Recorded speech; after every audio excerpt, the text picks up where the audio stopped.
नमस्कार दोस्तों, मैं हूं संतोष पाठक और आप देख रहे हैं द न्यूज लॉन्चर। नफरती जज, मुस्लिम विरोधी जज, मुस्लिम से घृणा रखने वाले जज जस्टिस शेखर कुमार यादव की विदाई की तैयारी शुरू हो गई है। उन्हें न्यायाधीश की कुर्सी से हटाने की तैयारी शुरू हो गई है।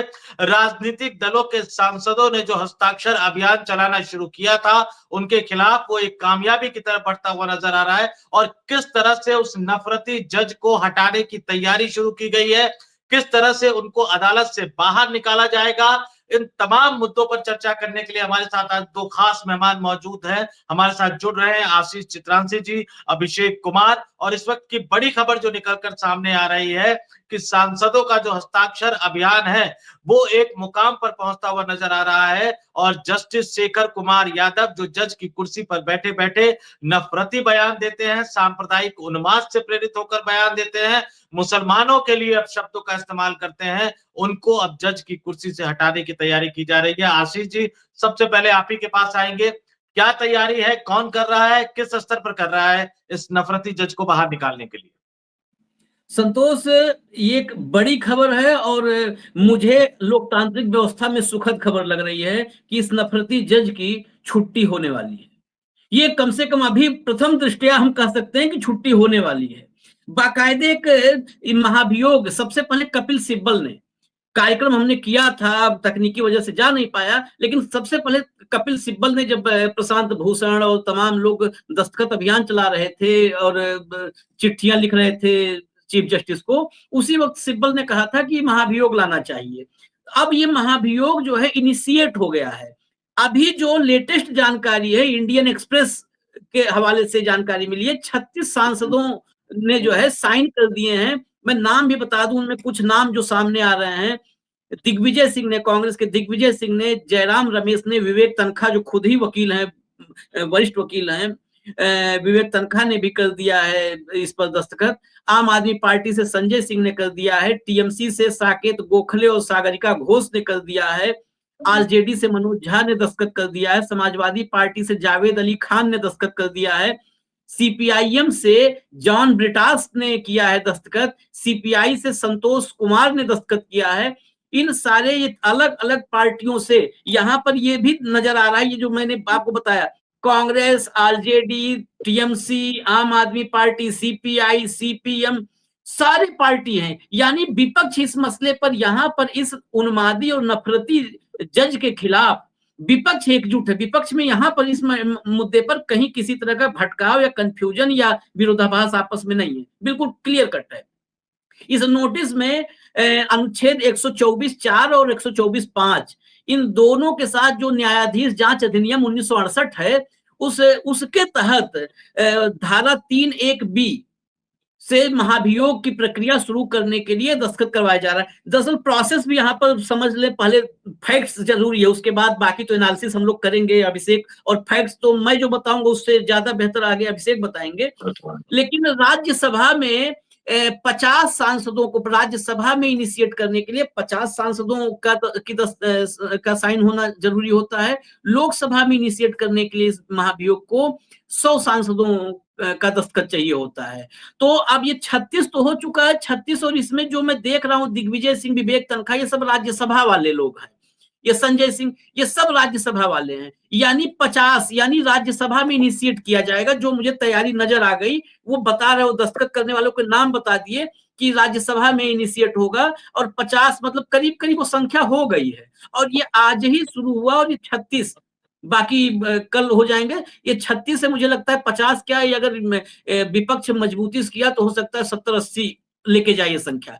दूसरी बात, इसका एक पहलू और है, हम फिर अभी संवैधानिक पहलू पे आएंगे। एक पहलू और है इसके साथ, यहां पर मोदी के लिए भी बड़ा संकट है।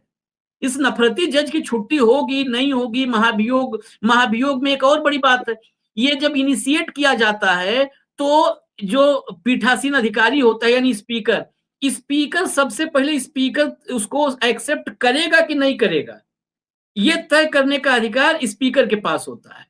जब स्पीकर उसको एक्सेप्ट कर लेता है, तब 3 लोगों की कमेटी बनती है, 3 लोगों की, जिसमें 2 जज होते हैं और एक न्यायविद होता है।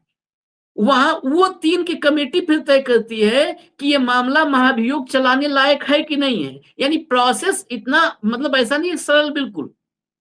फिर होता है कि ये चलाने लायक मामला है या नहीं है, वो 3 लोगों की कमेटी।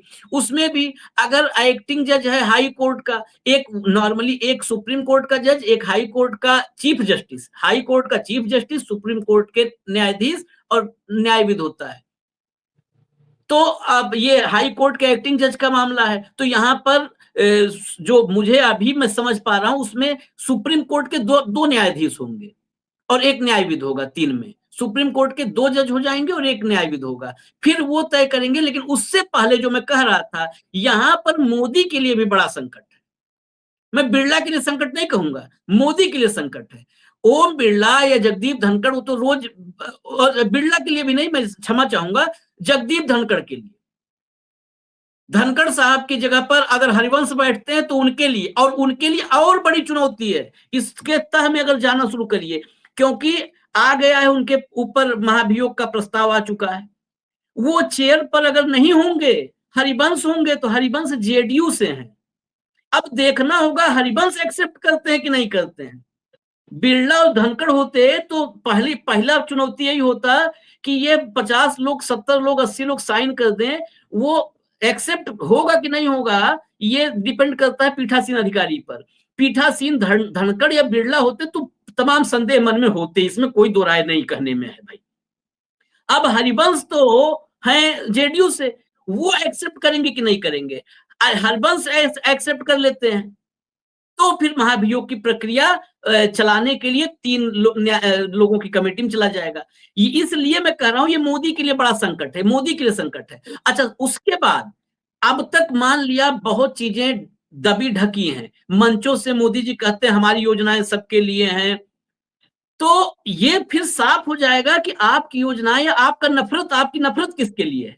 आप इस जज को अगर प्रोटेक्ट करते हैं, इसको बचाने के लिए आप मैदान में आते हैं, तो फिर कहीं पे भी ये आप देखिए, कई बार होता है क्या, चुनावी मंचों से भाषण जो है उनको थोड़ा सा तमाम लोग अंतरराष्ट्रीय मंच पे भी थोड़ा अलग ही रखा जाता है। कई बार मोदी जी के चुनावी भाषणों में नफरत की चर्चा इंटरनेशनल मीडिया में होती है। जब पार्लियामेंट्री प्रोसीडिंग में कोई बात आ जाती है ना, तो उसकी गंभीरता ऑटोमेटिक चुनावी मंच और संसद की गरिमा, यही तो फर्क होता है। जब पार्लियामेंट्री प्रोसीडिंग में आ गई तो चुनावी मंच नहीं है, वहां पर अगर आपने नफरती जज को डिफेंड किया तो फिर आप संसदीय कार्रवाई में डिफेंड कर रहे हो। फिर आप कहीं पर भी अगर इंटरनेशनल मीडिया में आता है ये बात और आगे बढ़ती है, तो आप कहीं पर भी चेहरा फिर दिखाने लायक नहीं रहता है, फिर फेस देखिए लॉस हो जाता बिल्कुल आशीष जी बिल्कुल आपने सही कहा, लेकिन चूंकि कथनी और करनी में इनके फर्क है, तो आने देंगे नहीं आने देंगे। जो अविश्वास प्रस्ताव जो आया है उपराष्ट्रपति के खिलाफ, राज्यसभा के सभापति धनखड़ साहब के खिलाफ, उसको किस तरह से एक्सेप्ट किया जाएगा, नहीं किया जाएगा?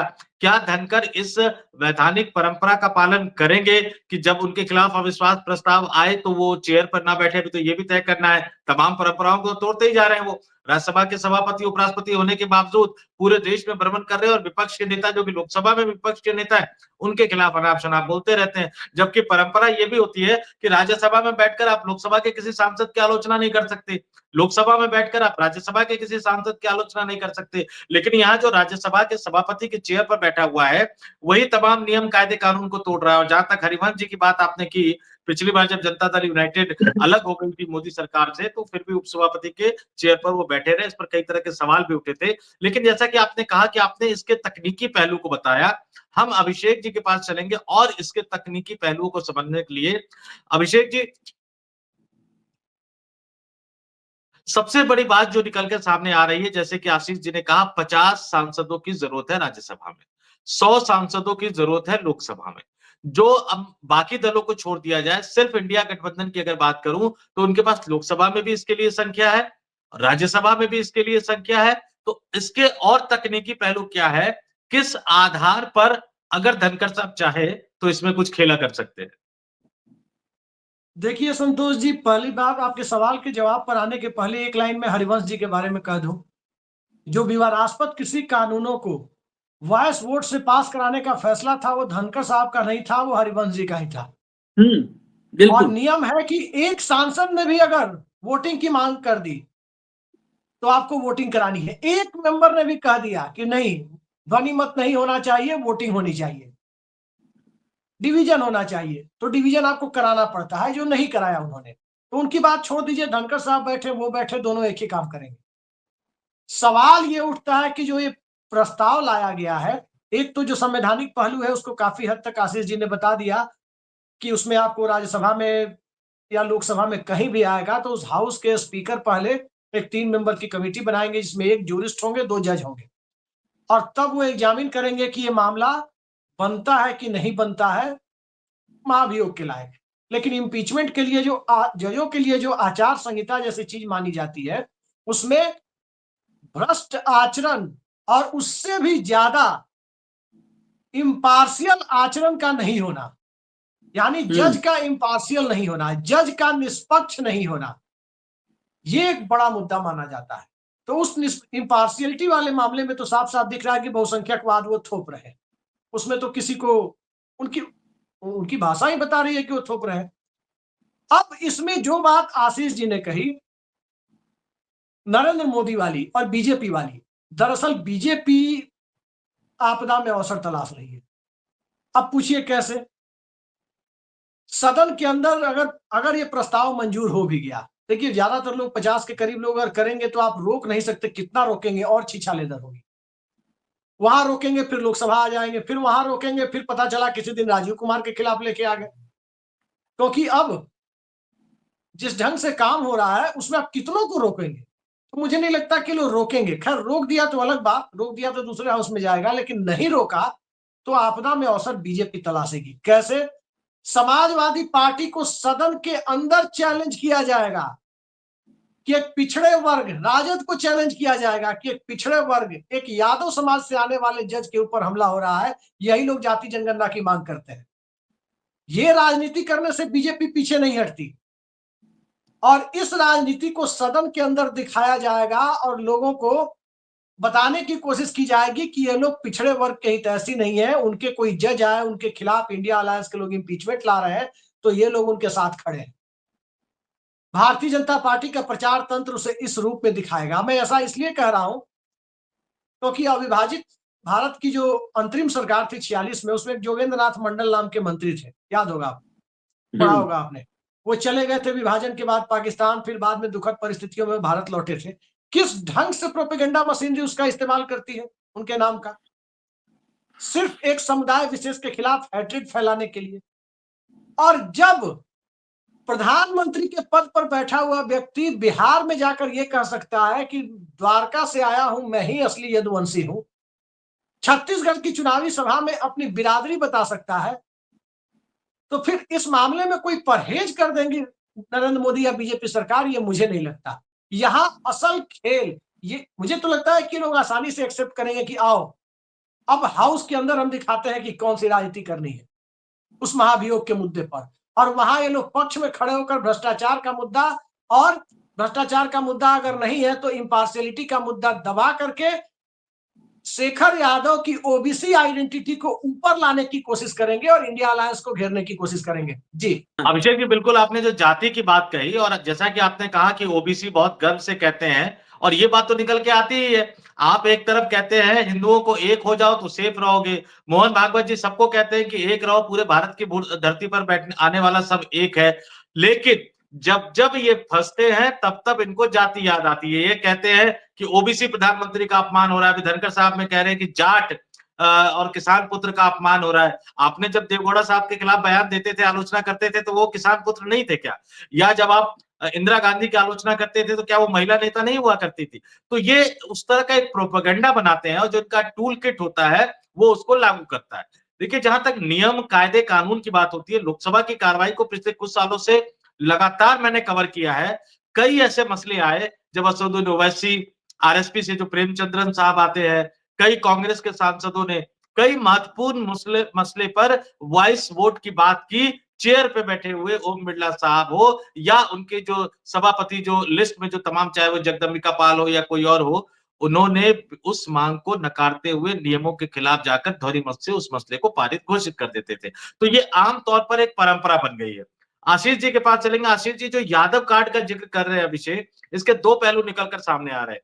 एक तो यादव कार्ड बीजेपी खेलेगी, सपा और आरजेडी को फंसाने की कोशिश करेगी, सपा और आरजेडी बचेंगे कैसे? और दूसरी बात कि अगर ये पार्टी तय कर चुकी है भाजपा कि हमें इस पर आगे बढ़ना है या हमें धनखड़ पर अविश्वास प्रस्ताव पर आगे बढ़ना है, तो क्या ये कहीं ना कहीं इसके पीछे कोई और खेल भाजपा खेल रही है? देखिए, खेल तो पत्रकारों का काम है तलाशना, हम आप खेल ही तलाशते हैं दिन रात। लेकिन मैं बताऊं, जो आपने कहा कि बचने के का रास्ता अगर विपक्ष में हुनर होगा, योग्यता होगी ना, तो बचने के रास्ते बहुत हैं।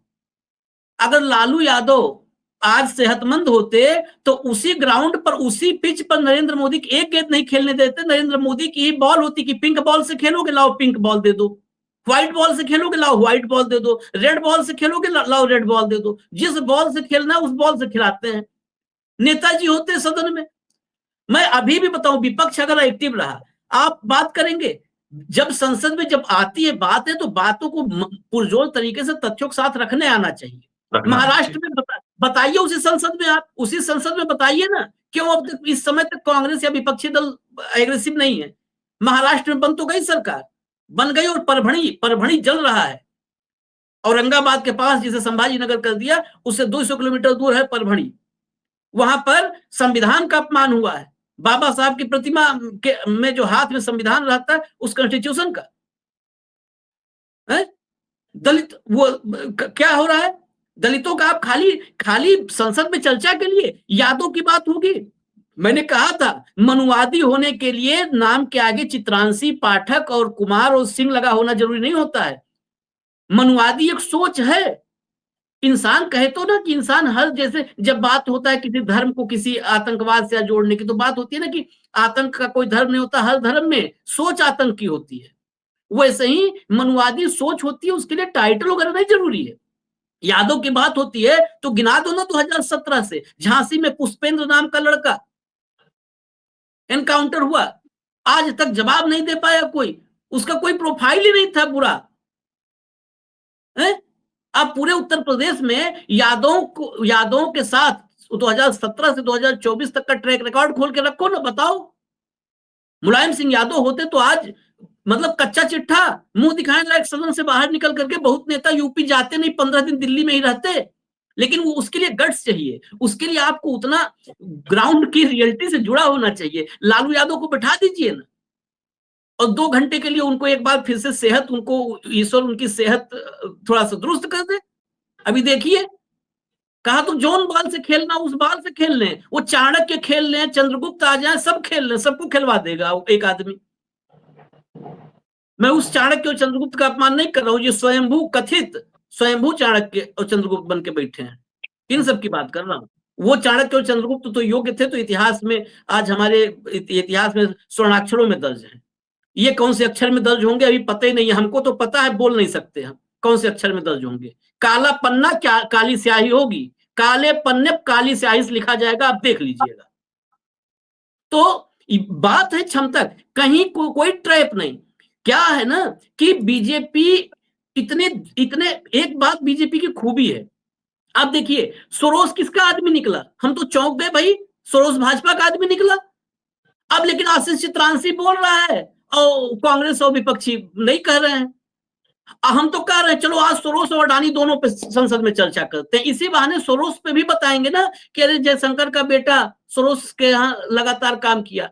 वो अभी सलाहकार है जो महोदया, उन्होंने कहा हाँ अडानी उनसे सोरोस से पैसा लिया, लेकिन डायरेक्ट नहीं लिया है। अब बताइए, इस देश के सारे लोग सुन लो जिन पे ईडी उडी छापा पड़ता है, कह दो हमने पैसा लिया, हमने मनी लॉन्ड्रिंग किया, डायरेक्ट नहीं किया है। वाह, गजब के वो हैं। और कहीं नहीं, ये कांग्रेस के लोग सब बैठे हुए हैं, मुंह में दही जमा हुआ है, खोलेंगे दही गिर जाएगी, दूध महंगा हो रहा है, दही महंगी हो रही है, मुंह से दही गिर जाएगी, मुंह खोलेंगे तो। भाजपा के साथ एक बहुत बड़ा प्लस पॉइंट है, और इस देश के लिए वो निगेटिव पॉइंट है।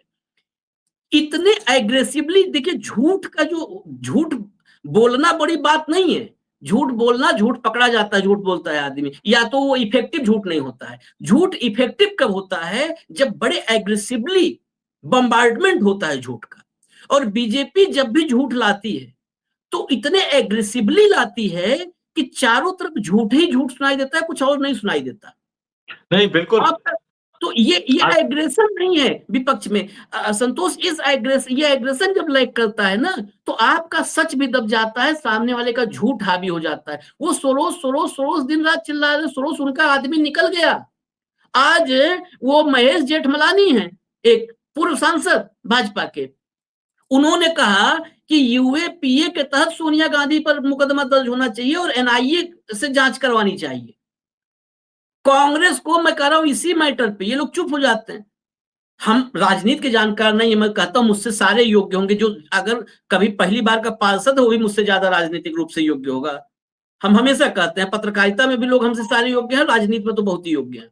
लेकिन फिर भी मैं एक सामान्य इंसान कहता हूं कि अगर सोनिया गांधी पर, तो खुल के चुनौती आज कांग्रेस को देना चाहिए, खुल के चुनौती देना चाहिए, देश भर में जिले जिले में चुनौती कि करो दर्ज यूएपीए के तहत मामला सोनिया गांधी पे, जेल में डालो सोनिया गांधी को, एनआईए की जांच करवाओ सोनिया गांधी पर, करवाओ ना, करवाओ।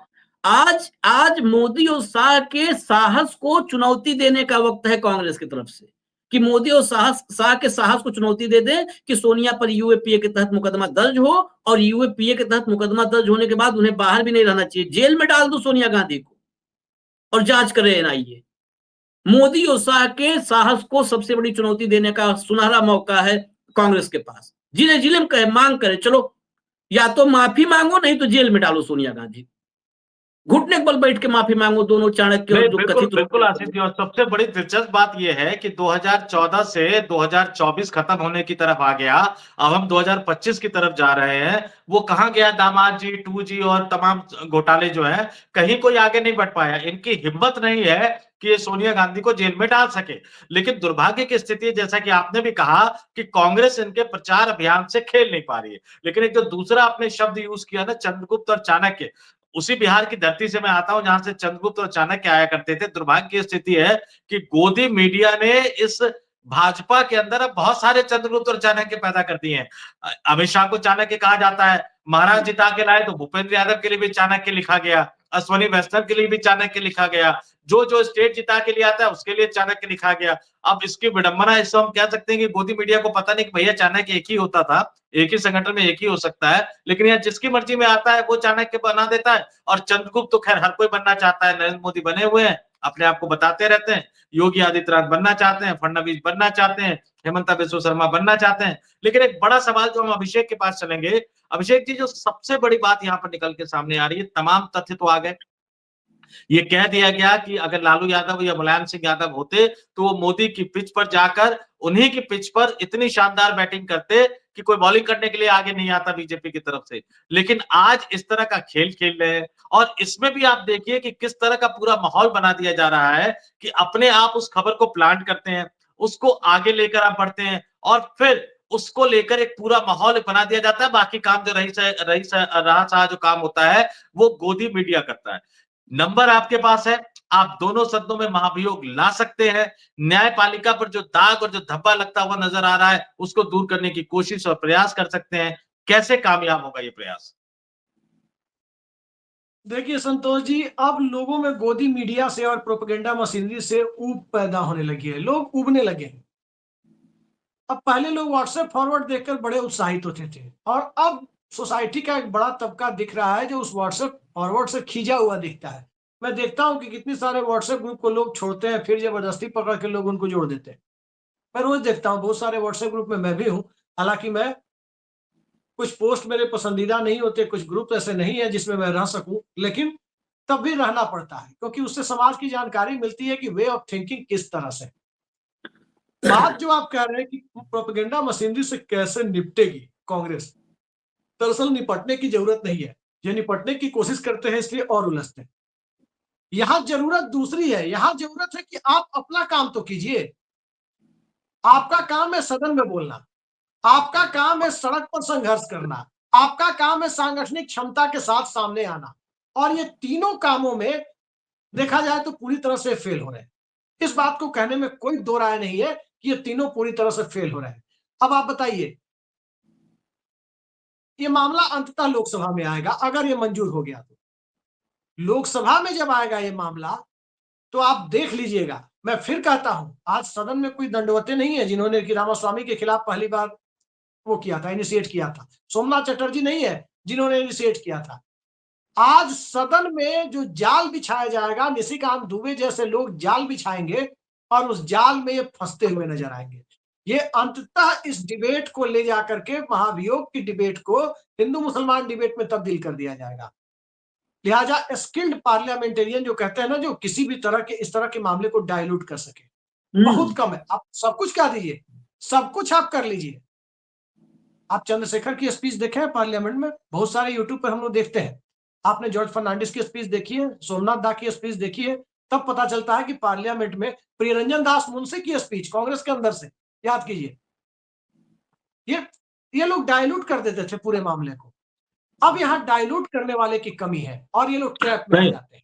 जैसे मैं अभिषेक आपको जी एक बड़ी बात, एक घटना मैं बता रहा हूँ आशीष जी, सॉरी हाँ संतोष हाँ जी, एक चीज समझिए। हाँ राहुल गांधी जब स्पीच की शुरुआत करते हैं, बहुत ही शानदार, पहला 2 मिनट उनका बहुत शानदार होता है, लेकिन जैसे टोका टाकी हुई, जैसे सत्ता पक्ष ने भी उनको संसद के अंदर डिरेल करने का फॉर्मूला ढूंढ लिया, उसके बाद राहुल गांधी ट्रैक से हट जाते हैं। जो एजेंडा उनका है उसकी जगह वो उलझ जाते हैं। ये एक फर्क है और बीजेपी इस बात को जानती है। नरेंद्र मोदी के साथ क्या है कि नरेंद्र मोदी की बौद्धिकता और बौद्धिक क्षमता पर तो हम सवाल नहीं उठा सकते, हमारे अंदर वो क्षमता ही नहीं है। हम इतने बौद्धिक हैं ही नहीं, इतने इंटेलेक्चुअल हमारे आपके जैसे लोग हो ही नहीं सकते जो नरेंद्र मोदी को मैच कर सके। तो उनकी बौद्धिकता पर चर्चा करने का मतलब ही नहीं है, क्योंकि अविश्वास प्रस्ताव इनिशिएट होता है, वो सदन से जनाब गायब रहते हैं, सिर्फ स्पीच देने के समय आते हैं, जवाब देने के समय उन्हीं के खिलाफ आया है, लेकिन वो सुनने के लिए नहीं मौजूद रहते सदन में। धारा 370 के बाद कश्मीर को बाइफरकेट कर डाउनग्रेड किया जा रहा था, स्टेटहुड को केंद्र शासित प्रदेश बनाया जा रहा था, उस बिल पर भी वो नहीं आए।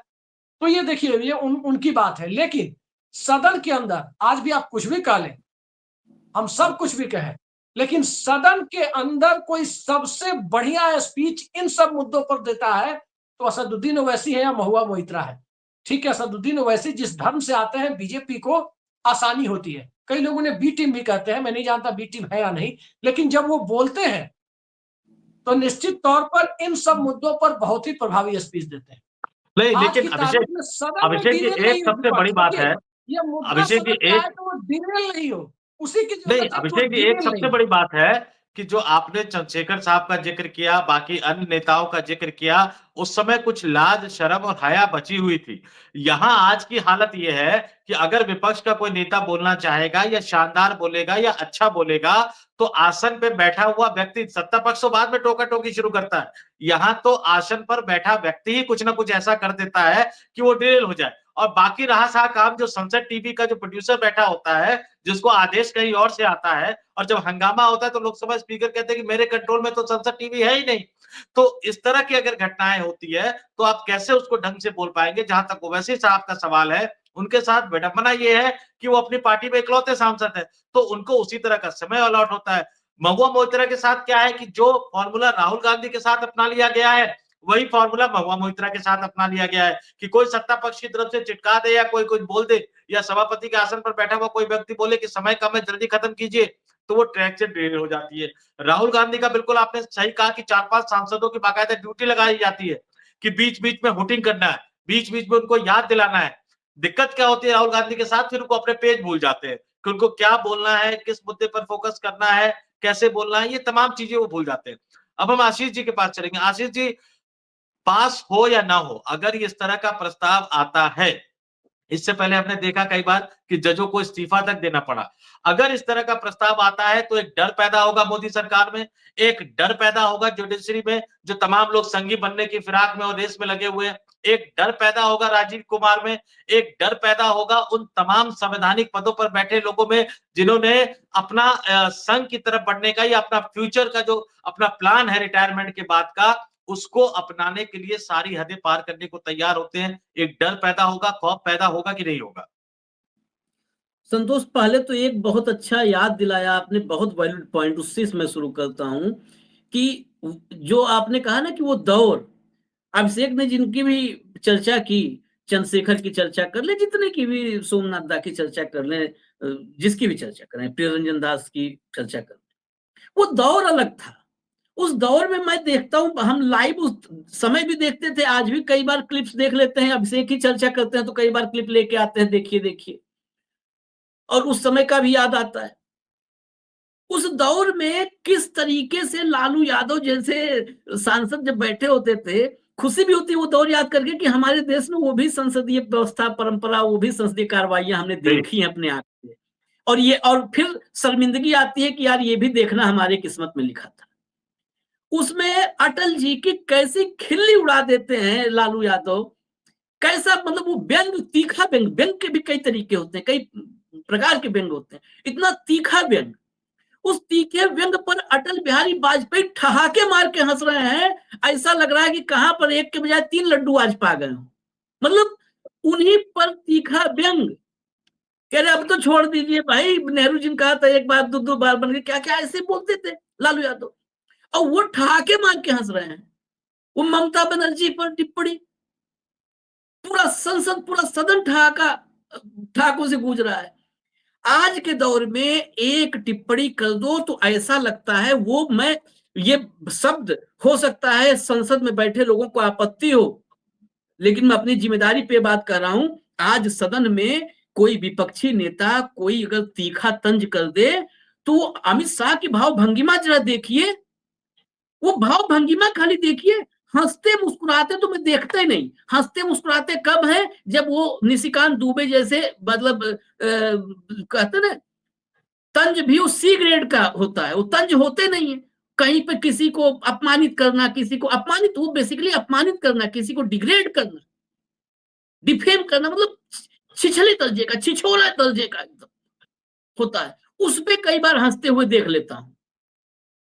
कहीं कोई अगर मतलब गंभीर बात हो रही है, उस गंभीर बात में गंभीर तंज है, तो भाव भंगिमा में देखता हूं शाह का, या विपक्ष में बैठे शाह सबसे बड़े नेता है, नाम में ही शाह लिखा है, शाह, अब उसको शहंशाह आप बोल सकते हैं। तो वो भाव भंगिमा, मुझे कई बार डर लगता है कि अगर संसद ना होता तो ये आदमी पता नहीं जो बोला है उस अपराध का क्या होता है इसके साथ। इस तरीके के तेवर होते हैं, ऐसे टूट पड़ते हैं, ऐसे अटैक करते हैं। और जो बात आपने कही कि विपक्ष को कुछ नहीं, विपक्ष को करने देना चाहिए, मैं कह रहा हूं ना कि जो आशंका जताई है अभिषेक ने, मुझे भी संदेह हुआ, मतलब संदेह क्या, मैं उस आशंका को मैं भी मानता हूं कि वो होगा, लेकिन डटे रहना चाहिए। मैं सीधा सा बात करता हूं कि भाई ये वक्त है, टाइटल नहीं तय करना है, पूंजीवाद के साथ कौन है, समाजवाद के साथ कौन है, मनुवाद के साथ कौन है, अंबेडकरवाद के साथ कौन है, सामाजिक शोषण के साथ कौन है, सामाजिक न्याय के साथ कौन है, यही पूछो ना संसद में खड़े होकर के, पूछिए। अगर शेखर यादव मनुवाद के साथ है, अंबेडकरवाद के साथ नहीं है, तो हमें नहीं चाहिए ऐसा शेखर यादव। आप यादव देख रहे हो, हम उसके भीतर का मनुवाद देख रहे हैं, हमको मनुवादी यादव भी नहीं चाहिए। आप देखिए ना, अगर नैरेटिव पलट जाए, भाई इस देश का जो कहते हैं अगड़े, इस देश के अगड़े भी ऐसा नहीं है, अगड़े भी आपको आज के दौर में मुझे यकीन के साथ मैं कह रहा हूं कि 60% ऐसे अगड़े मिलेंगे जो मनुवादी नहीं होंगे। हो सकता है मैं संख्या कम बोल रहा हूं क्योंकि मैं थोड़ा सा कठोर हूं इस मामले में, मुझे लगता है कि बहुत सारे अगड़े होंगे, लेकिन फिर भी मुझे लगता है कि 60% मनुवादी नहीं होंगे। वो सामाजिक न्याय में, समरसता में, अमन में, चैन में, समाजवाद में विश्वास रखते हैं। और वैसे भी सोशलिस्ट तो सबसे ज्यादा अगड़े समाज से ही आए थे। आज भी नाम अभी गिनो बड़े बड़े सोशलिस्टों का, तो सब अगड़े से आए थे। तो या तो वो ढकोसला कर रहे थे, और नहीं तो फिर यह है कि 60% नहीं है मनुवादी। तो यही होना चाहिए, यही कि आप नहीं, इस बात को मैं, अगर कोई क्लिप सुन ले इस कम बुद्धि आदमी का, तो सदन में खुल के होना चाहिए कि तय आज टाइटल नहीं तय करना है, आज तय करना है सामाजिक शोषण के खिलाफ, सामाजिक न्याय के खिलाफ। कौन किसके साथ है, सामाजिक न्याय के साथ वाले एक तरफ हो जाए, टाइटल कुछ हो, सामाजिक शोषण करने वाले के खिलाफ एक तरफ हो जाए, खड़े हो जाए, पूंजीवाद के साथ एक तरफ खड़े हो जाए, और समाजवाद के साथ एक तरफ खड़े हो जाए, मनुवाद के साथ जो है एक तरफ खड़े हो जाए, अंबेडकरवाद के साथ जो है एक तरफ खड़े हो जाए। देखो नैरेटिव कहां जाता है अभी इनका। और सबको एकजुट खड़े होकर वोटिंग की मांग भी करनी चाहिए। और जाते जाते आपकी एक बात में एक और बात जोड़ना चाहूंगा आशीष जी, कि लोकसभा की कार्रवाई को बहुत कवर भी किया है मैंने। जब आप जिस वीडियो का जिक्र कर रहे हैं लालू यादव अटल बिहारी वाजपेयी का, तो लालू यादव जब तंज कसते थे तो अटल बिहारी वाजपेयी नहीं हंसते थे, उनके बगल में बैठे हुए लालकृष्ण आडवाणी भी हंसते थे और उनके अरे पीछे बैठे हुए प्रमोद महाजन और भाजपा के सांसद भी हंसते थे। आज मैं अरे देखता हूं, नहीं आज का दिलचस्प बताऊं कि अगर विपक्ष की तरफ से माधवलाल कोई इस तरह खुराना का ताली तंज आता पीटते है, थे। तो प्रधानमंत्री और गृह मंत्री का तो आपने जिक्र कर ही दिया, जो पीछे बैठे भाजपा के यहां तक कि पुराने सांसद जो हंसना चाहते हैं, मुस्कुराना चाहते हैं, लेकिन वो हंस नहीं पाते कि अगर सही संसद टीवी बोली। के रिकॉर्डेड प्रसारण में प्रधानमंत्री अमित शाह ने उनको हंसते हुए या मुस्कुराते हुए देख लिया तो फिर गजब हो जाएगा। बड़ी मुश्किल से मैं ऊपर से देखता था प्रेस गैलरी से बैठ के कि अपने संतोष जी हंसी अभी को रोक 10 पाते मिनट थे बहुत पहले, मुश्किल से वो। संतोष जी अभी 20 मिनट पहले हम लोग वो रिलायंस वाला चर्चा कर रहे थे ना। बिल्कुल, बिल्कुल। नहीं तो नहीं, ये तमाम चीजें हैं, वो दौर लेकिन बिल्कुल संतोष हम वाकई, मैं वो दौर याद करके उस खाली 10 सेकंड में वो दौर याद करके वाकई लगता है कि यार हमारा देश जैसा आज है वैसा था नहीं। वाकई 14 के बाद एक अलग हम मुल्क को देख रहे हैं, एक अलग देश को देख रहे हैं। वो बातचीत होती है यहाँ पर, हम डिबेट की बात नहीं, दिल की बात करें, वो अजीब से एक भावुकता से भरी हुई भावनाएं उमड़ने लगती हैं। वो सीन देख करके सब हंसते थे, सारे ठहाके मार रहे हैं, किसी का मुंह टेढ़ा नहीं है, गाल टेढ़ा नहीं है वहां पर।